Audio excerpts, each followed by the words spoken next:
Oh, did it work? Oh, hello, everyone. I thought I missed the pop-up, but then it was there. Hello, welcome to live show number 7 of 10 of 2022 for the Literally Dead Book Club. This month we read What Moves the Dead by T. Kingfisher. You might have also read The Origin Story, The Fall of the House of Usher by Edgar Allan Poe. I don't know if you did. Give me a... What do I want in the comments, actually? Give me a rabbit emoji if you read this one, and then give me a heart emoji if you read this one too. How about that? I don't want to know anyone's ratings yet, but I'm very excited to find out what everybody thought. I feel like the general consensus is this was a good one, which I really needed. Yeah. Oh, let me quickly remind you, the next 2 months, September we're reading The It Girl by Ruth Ware, and October we're reading You're Invited by Amanda J. Atissa. And we're going to vote on the November pick very soon if you're part of the Instagram for the Literally Dead Book Club. Now, we have some new faces here and a returning 4-time face. So I'm going to have you guys introduce yourselves. Oh, I don't have your names popping up. What's wrong with me? Let me figure that out while you introduce yourselves. And tell me maybe like your favorite thriller of all time, horror of all time, or a recent one. As if Erin just did that. I did. She's magic. Okay, why don't you go ahead and kick us off? Hello, friends. My name is Erin. My channel is Looking Busy. I predominantly read fantasy, romance, sci-fi, a little bit of everything. Some horrors that I really enjoyed are what's that one called? The House at the Bottom of the Lake. I really enjoyed Tender is the Flesh. I like my horror to be kind of weird and you don't really know what's going on, or to be like human horror, the horrors of humanity. Hi, I'm Stephanie from Stephanie Bookish. I couldn't decide between a few that would be like my favorites. So I really love The Push, which I read this year. That was really disturbing. And then I love Ring Shao, The Good House by Tanana Rape-Dew, The Only Good Indians, and This Thing Between Us. Probably Taste. I can't choose between those ones, so I gave you them all. My name is Sydney. I have my channel, Sid Bookworm. I had to literally just go to Goodreads because I was like, what do I even read? I mean, my two favorite horror kind of weird genre, I mean, it's classic. It's Bunny and Catherine House. So those are my go-tos every time, every minute of every day I think about both of them. More taste. I've got some good people here. People that are just joining, bunnies are if you read What Moves the Dead, and hearts are if you also read The Fall of the House of Usher. Since so many people seem to have read The Origin Story, which I love so much, I would love to hear what order you read it in. Did you read this first or this first? And how do you feel like it kind of changed your perspective? I'm going to have Steph introduce The Fall of the House of Usher, the summary, a quick summary of that for us, because we'll kick off with that. I feel like this is going to be a full spoiler video, so if you haven't read it, you might want to hop out right away, just because I feel like we're going to get pretty quickly into like what was different between these two pieces of work. So the House of Fall. Wow. We'll get there. The quickest synopsis I can give, because it's only like 11 pages, is that there's an unnamed main character and he gets a letter from Roderick Usher that Roderick is sick, and so is the sister. And so this character rushes over to kind of see what's going on, and weird stuff starts happening, and quickly it gets pretty creepy and weird. Perfect. It seems to be a pretty good mix of who, like everybody who read which first. I think maybe more people read this one first, which is what I did. What did you guys do? Same. I read that first. So you guys know that I tried to read the original, but I tried to read the original first. So I think I read 5 to 6 pages on my deathbed for I tried really hard. And then I realized that I couldn't, so then I just picked up the T. Kingfisher. But it was really, I'm glad I at least read a little bit because I got to compare a little bit of it, and we can get into it a little bit more later, which I assume we will. But it was cool to see that like immediate comparison at the very least. So, that's all I got for that though. I read What Moves the Dead first, and then I read The Fall of the House of Usher. That's what I did too. And I like it that way. I think in the future, I feel like I'll probably do it that way more often, reading the spinoff and then the source material. I feel like you're able to appreciate them both that way rather than like reading the source material first, because then you're constantly comparing. I feel like, is this like the source material, and not able to enjoy the like new work on its own. I completely agree, especially when not many things are changed between the two. This isn't like I mean, she definitely like did some things differently, but generally, and what I really respect is that she just told the same story. But because she got to do a couple spin-off things, like this really felt like a true retelling rather than just like something that was inspired by an old story or a fairy tale. So, you know, I don't think the people who didn't finish the original, I don't think you're really missing out on a lot. This story gave you everything the original did and just gave you more of it. And also, I feel like the language for a lot of people, including myself, was hard to get into in the original story. So things might have been a little even confusing at times for me. I was like, what really just happened? Could you have spelled that out a little bit better? So what was your rating of the original story if you read it? And what was my question? I had a question. Was it just like, what was your biggest takeaway from it? Or anything you want to share regarding like similar themes or something that you like or didn't like that this changed about the original? Any thoughts about it?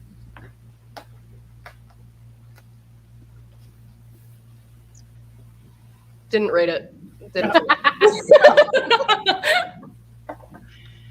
I rated What Moves the Dead 4 stars, and then I didn't rate the Edgar Allan Poe one because I didn't really love it after reading the original, even though I appreciated it. I think the language and then just it felt lackluster in comparison, which is weird to say because it is the source material. But I think just because you got so much more with What Moves the Dead in terms of what really was happening, I ended up liking her version better.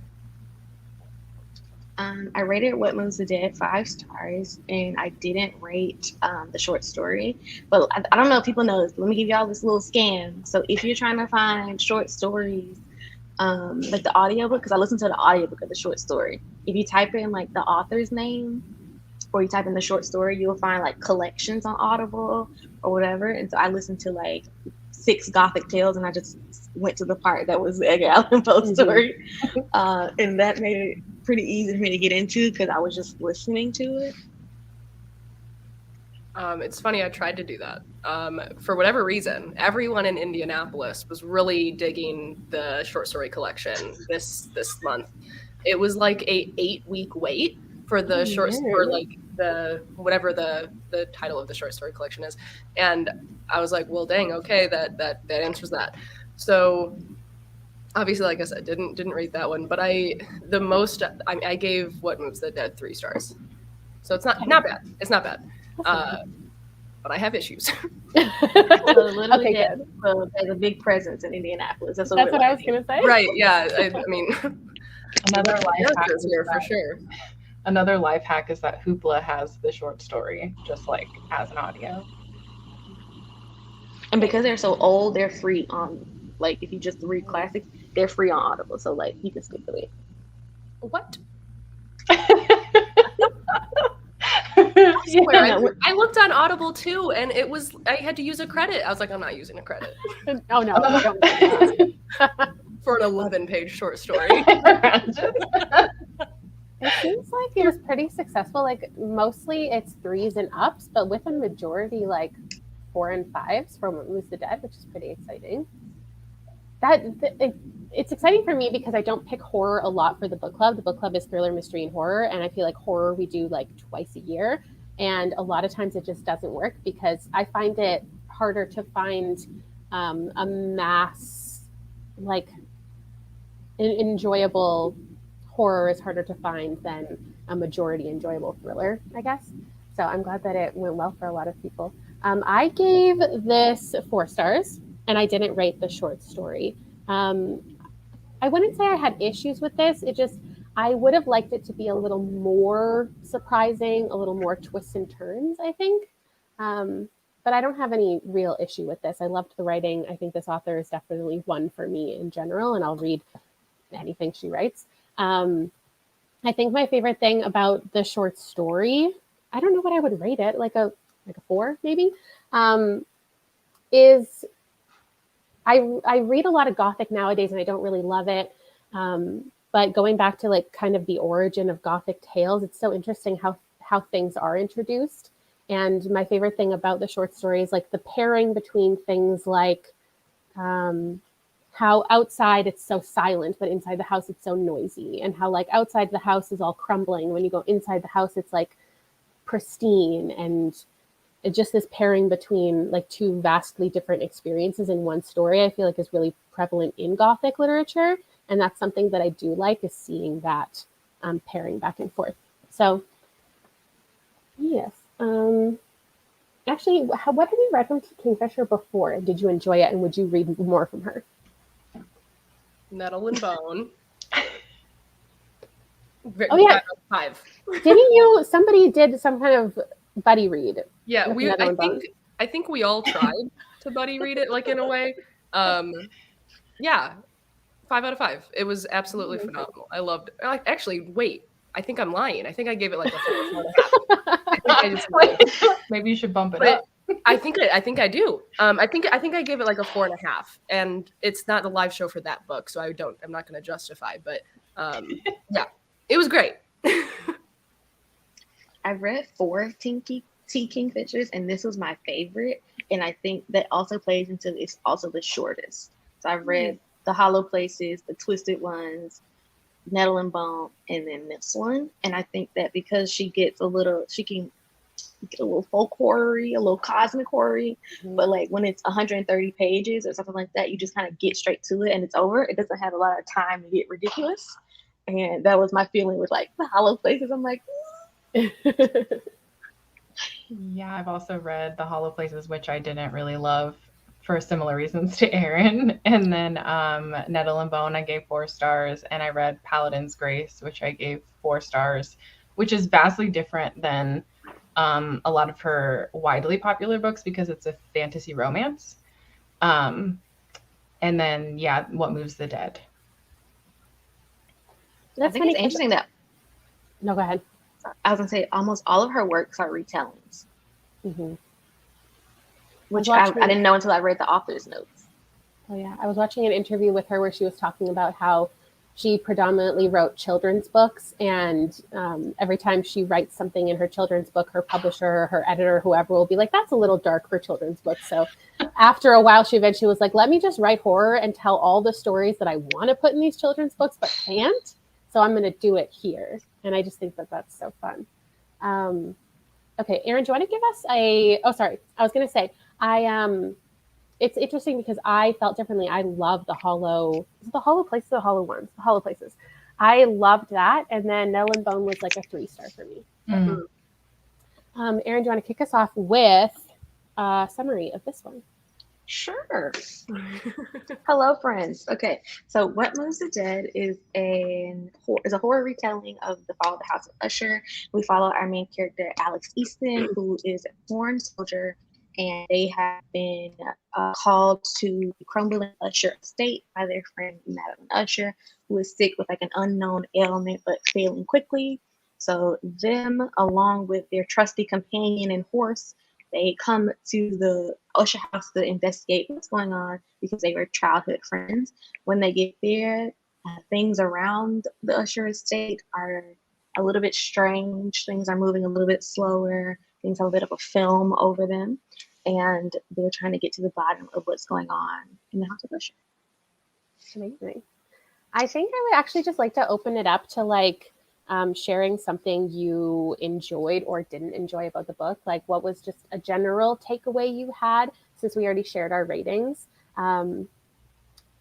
I kind of want to talk about like if there was a memorable scene for you, a memorable character for you. But I think first I just want to hear like a general consensus of something that you enjoyed about the book. Or if you feel like you want to rant in the comments, I know there's some people who really didn't like it. So you can also have the opportunity to share something, your general feelings and why. The rabbits. The rabbit. I was so disturbed. I think I really loved this book as a whole because there were some scenes in here where I was like looking away, but also trying to read it. And I just really enjoyed how uncomfortable it made me feel. And it wasn't like over the top. I guess because with the Hollow Places, it did take me out a little bit, the ending. And this one, I felt like I was just in it, and the horror really got me. See, it's funny you say that you like wanted to kind of look away.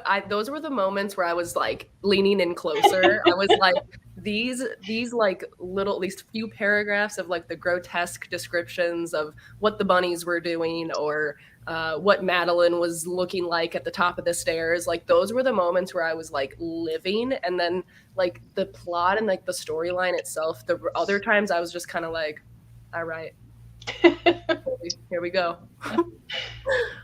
But yeah, the descriptions of those like grotesque kind of creepy parts, those were the highlights of the book for sure for me. I really liked the like conversation on gender. And I really appreciated like the poking fun at Americans. I thought that was just really, really well done. Kayla in these filters. He's like, I would expect that from an American. And I'm like, okay. We got to stop those Americans. That was funny. I would laugh a lot at the American jokes because they would come out of nowhere. Too. I know. I would just be in the middle of it and be like, "Oh yeah, it's an American," and I would just the little comedic release were funny. I don't know if you're being offensive or if you're just American. It's funny how much the hares were a part of the story, because I definitely, like, I've read this short story before, but I didn't remember it. Like, I read all of his stuff at the same time when I read this entire collection. So I didn't have a super good memory of what The Fall of the House of Usher was. So I assumed that hares were already in that story with how much they were in here. So I was kind of shocked reading the short story that wasn't a part of it at all. And mushrooms I think weren't either, right? I think like there was talk of fungus in general, and I interpret that as mushrooms, I guess. Yes, yeah, but they weren't like a main plot point. No, that's what I hear, and that was really interesting for me. Like, I thought that was really strange. Yeah, it's so interesting how like hares became so much a part of the story that it was like on the cover, and the cover almost like spoils the book a little bit, right? Like because there are no rabbits and mushrooms specifically in the origin story. It's like, okay, well, you already know that the fungus has taken over the dead rabbits. So why do you think that rabbits specifically were chosen? As somebody who just read 30 rabbit books,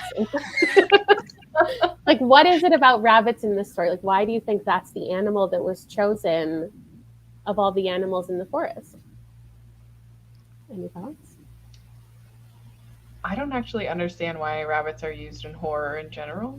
I mean, I think that they're kind of just like elusive and not really, they're misunderstood. Relatable. Rabbits are often girls. Rabbits are also like used a lot in like children's books, like the Peter Rabbit and the Little Rabbit and all that. So they have like this air like innocence and cuddliness, and they're usually like all this like soft, pure things. But then when in horror, I guess you're like turning the mundane into the horrifying, and so you wouldn't expect. And also, I guess you notice when rabbits are acting abnormally very easily. He's like, they're moving so slow. This is interesting. They're typically so fast, but the fungus makes them move weirdly. That was definitely a disturbing scene for me is when like he turned around and all the rabbits were looking at him. Mhm. And I was like, I gotta go. Or when like they shot the one rabbit and then the rabbit just like sat up. And he was like, I must have missed. I know the way he was Well, half of justifying the that. skull is missing. It's like, I missed. No, the one when they were doing the surgery on, and then that one started freaking moving, and yeah. Yeah, I was definitely not expecting there to be as much like graphicness with the medical scene that I was really into it. It's an interesting point too. Rabbits are so much used in experimentation that it makes sense why it would be like that. Also, it's a way to connect Beatrix Potter. There we go. That's the real answer. That's my favorite part of the book was that we had Eugenia Potter. I would love to hear about like who was your favorite character, and I just stole everyone's answer because it's Miss Potter. I just love her, and I was watching an interview, and I found out that she's writing a sequel to this, where we're following Alex, Angus, and Eugenia, and they're like off on an adventure together. Aw. I'm so excited. I'm definitely gonna read it. If Hob isn't in it, I don't want it. Is that your favorite character then? That's your pick? Kind of, yeah. The horse is my favorite. See? Me and Kat are on the same page. I really liked Alex because I like it's not even that they were like an unlikely hero. It's just they were very much a normal person. Mm-hmm.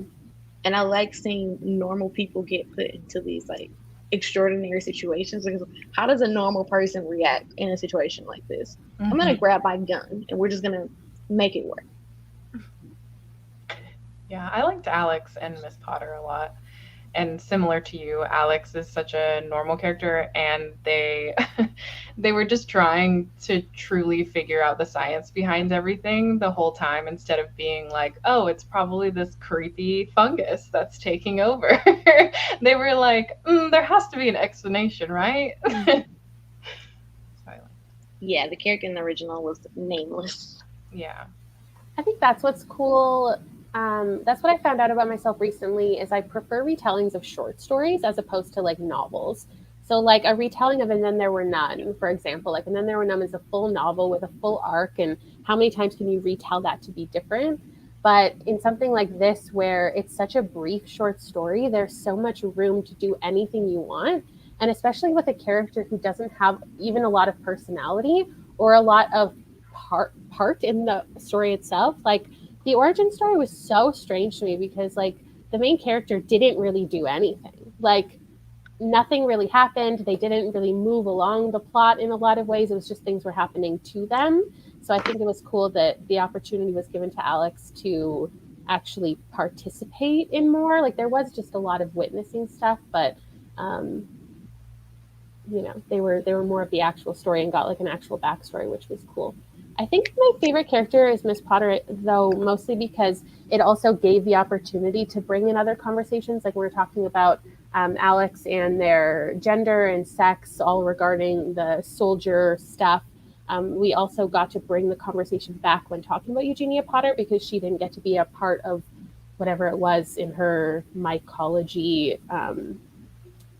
That because she was a woman, she wasn't allowed to be a part of anything. And it was cool that we got to bring those conversations back when it came to her. Was there a favorite scene of yours, something that's really memorable that you enjoyed? The rabbit scene. Always. Yeah.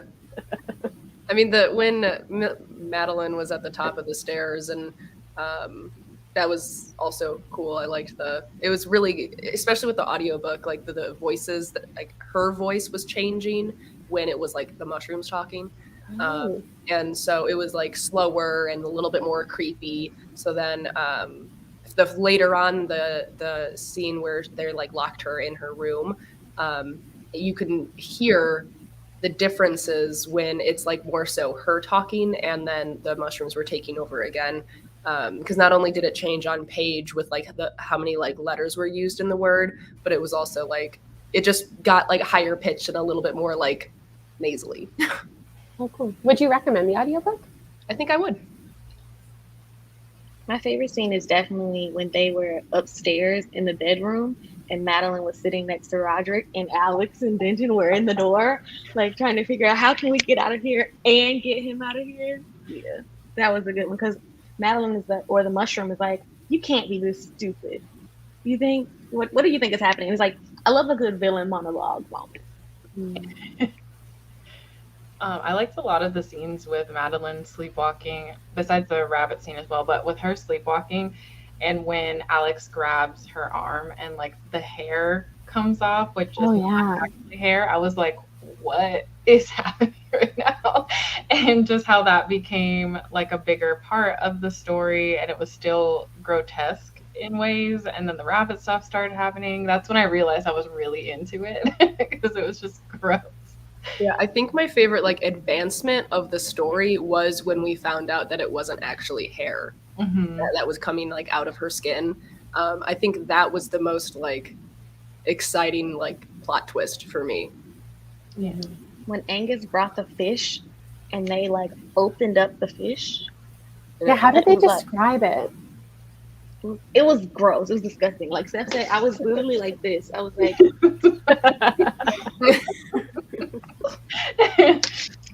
yeah, it was like slime or something. I can't remember how they described the white stuff, but like the description of it was like nothing like else I'd ever read. Yeah. I was like, I don't like it. Make it Or the scene where Alex is on like a balcony and looking at the tarn and it's reflecting what they thought were stars, but then they looked up at the sky and the sky was cloudy and dark and they were like, what weird is happening? Yeah. Speaking of plot twists or reveals, did you guys see it coming that Roderick had like killed Madeline?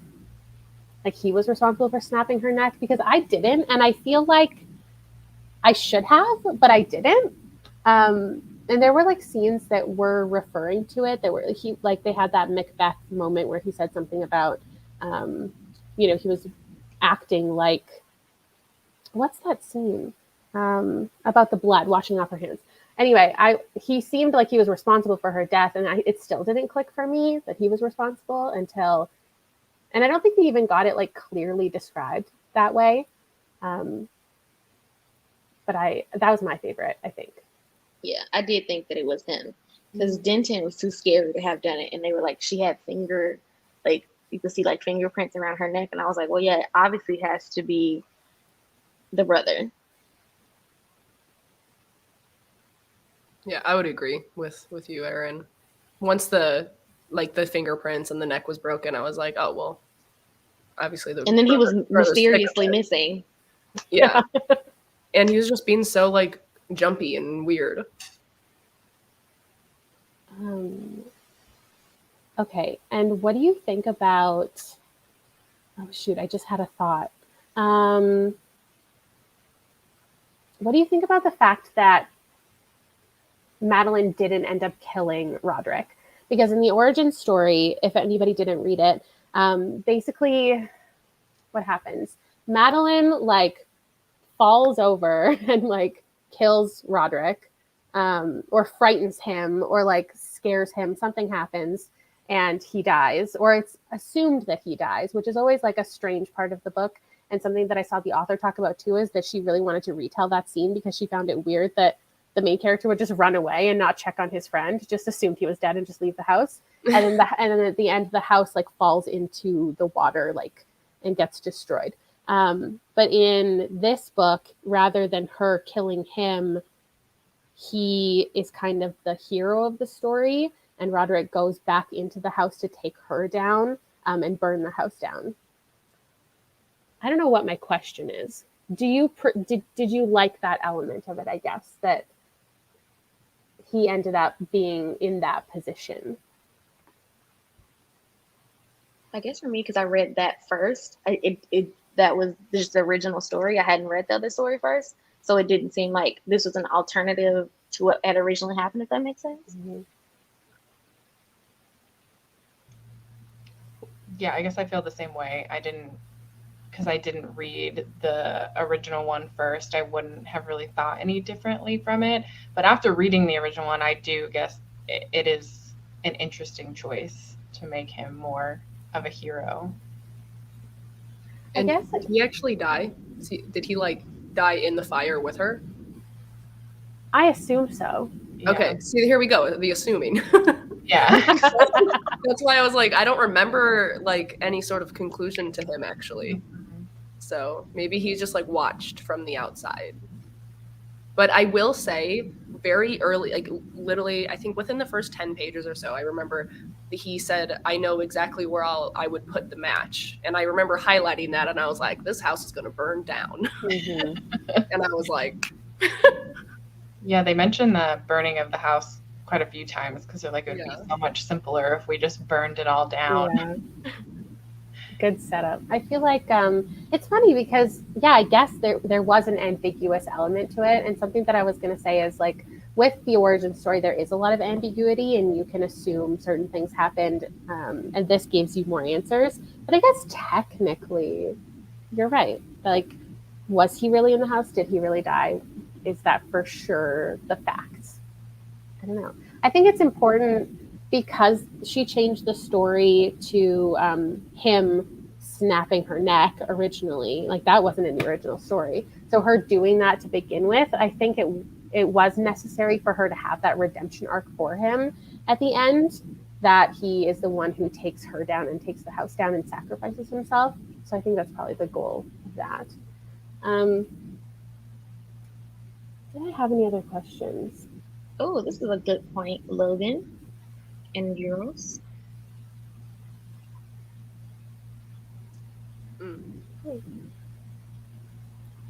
Because you remember when they thought they were drinking the Tarn water? Mm-hmm. Alex was like, oh no, it's in me. I gotta get it out. Alex really was like, I'm ready to die. I've been here for 3 days. I've been drinking the water. I've been taking a bath. It's in me. And then they started looking at the hair on their arms different. They were like,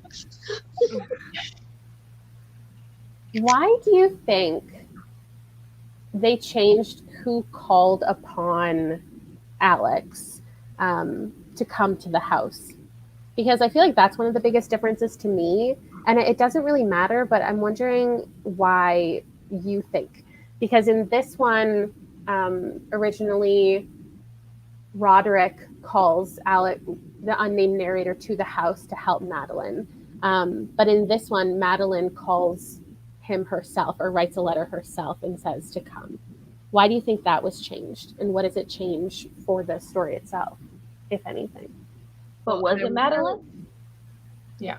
I wonder like when Madeline wrote, because she was been like dead for about a month is what it That's said. what I'm saying. So Was like it the fungus? right. Oh, okay. I saw someone else put a comment in that they thought it was interesting how long she had been dead. And that's something I wanted to bring up as well, because that was also obviously something that was super, super interesting to me. But that brings up a good point. It's like, who did? Was it Madeline? Mm-hmm. Because I don't know, maybe it was. It was probably, this is obviously told, like, he wrote on Hob, on the horse. So, I mean, it could have been a couple months ago when she was really still alive. But who knows? I didn't even think about that.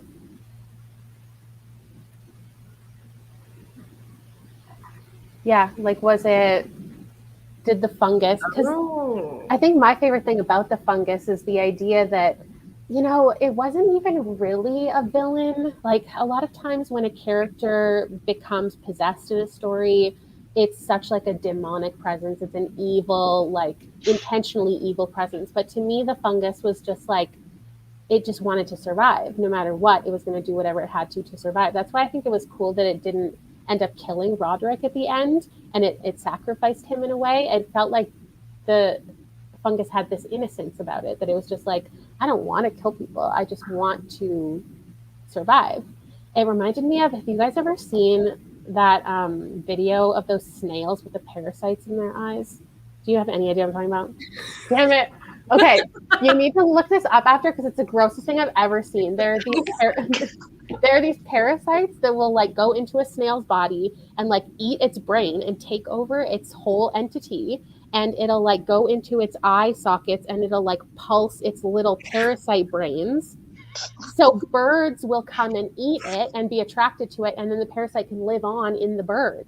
And it's like this disgusting life cycle. And I'm glad somebody knows what I'm talking about. And it reminded me of that because it's just this parasite doesn't have scent. Like it's not thinking what it wants to do. It's just doing it because it'll do anything to survive. They're called zombie snails.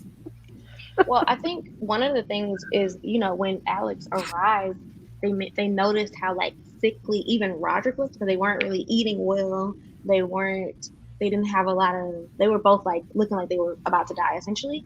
And Alex brought in food and things like that. And so I think the fungus, like, we need someone who was a little more healthy that can, push our agenda a bit more, because our current inhabitants are going to die with us. Well, and Roderick wasn't really that willing to reach out to people either. So, well, in this version of it, because like every time Alex tries to help Roderick in some type of way, he almost seems like he's denying it and doesn't want the help and feels like it's a burden that these other people are here because he wants to deal with it himself. And I guess I assumed that was because he knew something was wrong. And he didn't want to bring other people into it. Whereas with Madeline, like even if it is the fungus doing it, they kind of know things about Madeline, and Madeline and Alex were friends when they were younger. So it was a good opportunity to reach out to somebody who probably would have responded because they were friends, and then they served in the army with Roderick as well. So somebody who would have responded. Yeah, because Madeline thought that Madeline considered the fungus a child. Mm-hmm. And someone pointed out that they use like the va pronouns for them. That's so funny how it didn't even click for me until this moment that Madeline didn't just write the letter being like, come help me. Like, yeah, no, Kayla, she was taken over by a fungus. Like, the fungus wants to live on. But then don't you think they would have like called more people to the house and like wanted to consume the entire world? I don't know. Who else but Alex would come though? I mean, there was, what's the doctor's name? I always forget the doctor's name. Denton. Yeah, he was there too. I feel like you don't get a lot of information about him. The American. Yeah, because when I first met him, when I was first introduced to his character, I was like, oh, there's something up with this guy. I was so American. The American. I love that just in general, we got so many more characters. And I think, like, I bet it was just so fun for her to write this book and just think about who she wanted to be in this story. Because, like, we got the maid, we got Denton, we got, Angus and Miss Potter. None of these characters were in the original, at least as far as really defined characters. And even Madeline is, like, not even in the original story, besides just being this, like, zombie-like thing floating around the house. Like, doesn't have dialogue, doesn't do anything. And so I think that was one of my favorite elements as far as it as a retelling, is that we got so much of her. She really talked to people. She had a personality. So that was good for me. All right. I think my last question is usually like, do you have any other recommendations for something that's similar to this? Or if people liked this, what would you tell them to read next? I think based on the author's note, there's a really obvious answer, but I tried to think of some other things, but I'll let someone else give that one. I mean, I immediately thought of Mexican Gothic. So. Well, I prefer this to Mexican Gothic, though. I agree. That book is why I gave this book 3 stars, which is kind of surprising for me, because I know Mexican Gothic is like kind of a controversial one. I know a lot of people hate it. A lot of people really like it. I hated the first like 40% of that book, but then I ended up like loving it because the atmosphere in Mexican Gothic is what I wanted in this book. Like, I think that my only issue with What Moves the Dead was that I didn't get any. personally, I didn't get any like atmosphere. I got like the eeriness, creepy during those few scenes, but like I wanted more atmosphere. So I compared those books a lot while reading, which is not the best, but it's what happened. I also would recommend This Thing Between Us. I think it has like a lot of similar elements and the way in which the thing happens, where it's like all happy-go-lucky and normal, and then the animals and the things all start. And also, they're both really short, so I think getting to just straight to the point is more effective in horror. I think I prefer short horror in general. Oh, it makes me so excited. Somebody said The Haunting of Ashburn House. I actually have that to read next month. Oh, you read that, Sydney? Right? It's so good. Yeah, I really want to read that next month. I just bought it. Like, it did what Home Before Dark couldn't do. Well, now I'm curious how it's like what it has in common with the environment being a part of it. My heart rate just spiked. I love that book. That makes me want to read it. Please do. Oh, there we go. Here's the two I grabbed. Bunny and Wilder Girls. Wilder Girls, yeah. They're definitely like, they're so different. I hate giving recommendations because I feel like some people, I don't know, they want like the exact same book, and then I recommend something that just has a tiny bit of the same element and it's not the same. But Wilder Girls also has like this creature forest animal vibe, even though it's a totally different like genre even. And then Bunny, just because if you want to, I mean, if you were okay reading about the mutilation of bunnies in this one, then like you could enjoy what happens to the bunnies in here. You know, for that book to be called Bunny, up until this moment, I thought that was just what they called each other. I didn't know there were any actual bunnies involved. Oh Yeah. Mm-hmm. Big time. Oh yeah, the bunnies are important to the plot. But yeah, I think Mexican Gothic is like the obvious. And if you didn't read the author's note, T. Kingfisher was talking about how she was writing this book and then she read Mexican Gothic like halfway through writing this, and she almost didn't want to write it because it's like such a similar premise as far as fungal growths and Gothic things go. But if you didn't like Mexican Gothic and you're still here and you haven't read the book, I would say recommend this one because it doesn't have the romance or the racism or the eugenics. The weird kissing scene. Black blob coming out of an old man's mouth. You know? Oh, somebody said Sorrowland, which I think is vastly different, but it does have the body horror, and I loved Sorrowland. It was like one of my favorite books last year. Super good. Yeah. Absolutely a 5-star for me. For sure.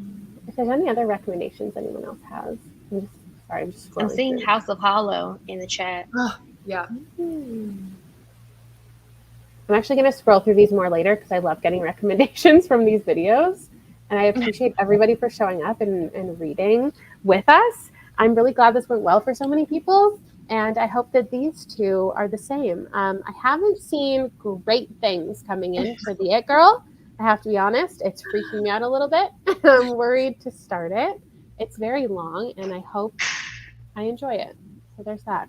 But I will see you all for next month's live show. And thank you all for being here today and joining me and making time. So that's it. We'll see you later. Bye. Bye.